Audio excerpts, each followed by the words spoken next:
Omubaka Theodore Ssekikubo avudde mu mbeera oluvannyuma lw'okutuuka ku Parliament n'asanga ng'emmeeza n'entebe byabadde akolerako omulimu ogw'okkuŋŋaanya emikono ku kiteeso ekijja obwesigamba Commissioner ba Parliament abana nga ziggyiddwawo. Bano kuliko Mathias Nsamba Mpooga, Solomon Sirany, Esther Foyochan ne Prosi Mbabazi Kampulira era nga bagambibwa okwegabanya akawumbi kalamba n'obukadde 7 ng'ekiteeso kino kyaleetebwa omubaka Ssekikubo, Sarah Pendi, Joseph Gonzaga Sewungo n'abalala nga 21 omwezi ogwokutaano. Ssekikubo agamba kitegeddeko nti Commissioner Serwanyi yalagidde emmeeza yeggibwewo. Yongedde okubuuza Sergeant at Arms kubanga ekyabadde kisoose Speaker yagambye nti Parliament yaggaddwawo. Okuggala kwa Parliament kiba kirala nnyo n'okwadjaninga Parliament. Parliament nga bwe mulaba ekyatambula ani alina olukwesikwesi olugjawo emmeeza n'entebe. Naye ate bw'agenza okukitereeza nti Commissioner Sirwanyi yagambye nti no tutereeze Parliament tekyaliwo. Njagala okutegeeza Honorable Sirwanyi tetuli baana be, tetuli bato, atuleke. Ate yennyini avunaanibwa si ayinza okuba nga yasala diro tusaana okukomya okunoonya emikono. Ono alabise nga munyiivu akubye amasimu ag'okumukumu okubuuza ekyatuuse ku mmeeza w'abadde atuula. Right, Honorable Speaker, he's lying. The table is not here. Is Serwanyi the head of this institution?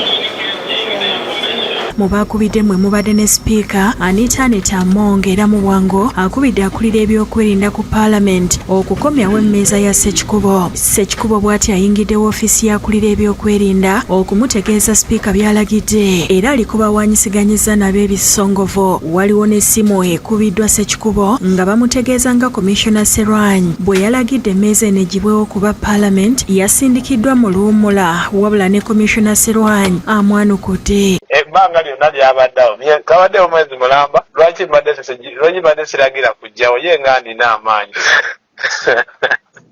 Ssekikubo ajja kugwa ddalu anoonye emikono egyo gimubuuze ayogere. Honorable Sewungo Gonzaga yeewuunyiza aboogera nti ensimbi akawumbi akalamba n'obukadde 7 zaayisibwa mu Parliament ng'agamba bano be bandibadde basookera ddala okussa emikono ku kiteeso kyabwe. Ffe tugamba tetwaziyisa lwaki tukkiriza osayininge naawe agamba ntwayisa tuyingire wali olete obujulizi bwo legitimesi yalaga nti ogamba kituufu kansayininge dda tuyingire wali tukuswaze. Tetwagala abantu batusunge. Ssekikubo ne banne balaba baali batuwaayiriza. Stand warned because we are determined and nothing will deter us from handling issues of corruption in this Parliament.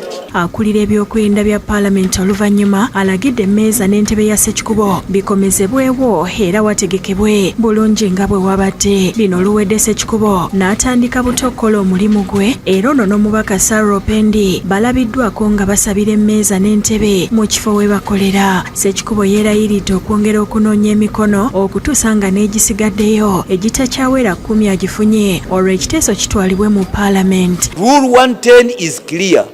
Our motion remains open until when we've gotten the requisite signatures. Obed Lutale yakusakidde eggulire lino ku Rabukedde TV.